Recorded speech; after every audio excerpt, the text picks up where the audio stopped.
যে খাসলতটা ফ্যাসিস্ট সরকারের ছিল সেইটা আপনারা আবার ধারণ করতে যাচ্ছেন কেন?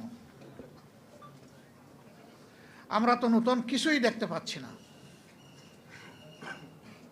তখনকার ফ্যাসিস্টরা যা করেছে হুবহু তার একটা ফটোকপি আপনাদের মধ্যে আমরা দেখতে পাচ্ছি। কোন জিনিসটা আপনারা বাদ দিয়েছেন? কোন জিনিসের পরিবর্তন করেছেন? ওরা যেমন বিরোধী মতকে দমন করার জন্য ষড়যন্ত্র, অপপ্রচার এবং বল প্রয়োগের আশ্রয় নিয়েছিল, আপনারা সবগুলা ইতিমধ্যে নিয়ে ফেলেছেন। সংসদে আপনারা দেখেছেন, আমরা পরিষ্কার বলেছি, নির্বাচন তো একটা হয় নাই, দুটো হয়েছে। শপথ দুইটা নেওয়ার কথা ছিল, আমরা নিলাম, আপনারা নিলেন না কেন? সেই আপনারাই তো আমাদের মতো বলেছিলেন গণমুঠে হা বলুন, তো জনগণ তো হা বলেছে।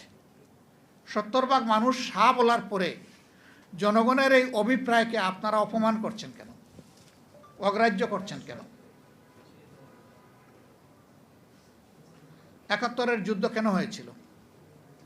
বেসিক দুইটা কারণ ছিল। একটা ছিল বৈষম্য, আরেকটা ছিল জনগণের ভোটকে সম্মান না দেখানো। এখন হুবহু দেখি তাই সব কিছু, কোনো বেশ কম দেখতে পাচ্ছি না। জনৈক শামসুল আলমের কথা এখানে বলা হয়েছে, নাসির উদ্দিন পাটোয়ারি বলেছেন যে তিনি বিএনপির র্যাঙ্ক অ্যান্ড ফাইলের একজন অ্যাক্টিভিস্ট। তাকে কোথায় নিয়ে বসালেন? নির্বাচন কমিশনের অতিরিক্ত সচিব হিসাবে বসালেন। 1 বছরের জন্য আপনারা চুক্তিভিত্তিক তাকে নিয়োগ দিয়েছেন। আপনাদের মতলব আপনারাই ভালো জানেন। তবে এই 1 বছরের ভিতরে গুরুত্বপূর্ণ অনেকগুলো নির্বাচন হবে।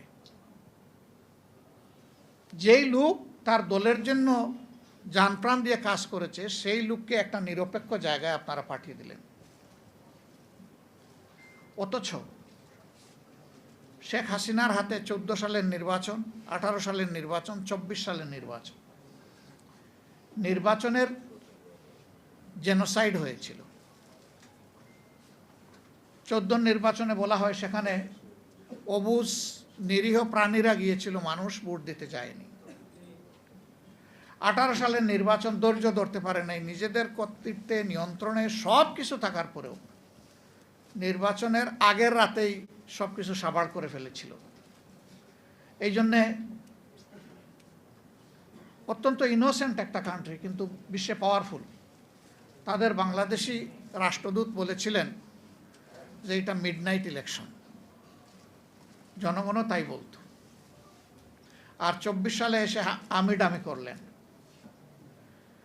তো এই নির্বাচনগুলোকে জাতি ঘৃণা ভরে প্রত্যাখ্যান করেছিল, কিন্তু আবার সেই একই আয়োজন আমরা দেখতে পাচ্ছি।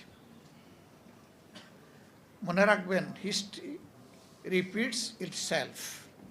সূর্য কিন্তু মাত্র একদিন পূর্ব দিকে উঠে না আর একদিন পশ্চিম দিকে ডুবে না, প্রতিদিন উঠে, প্রতিদিন ডুবে।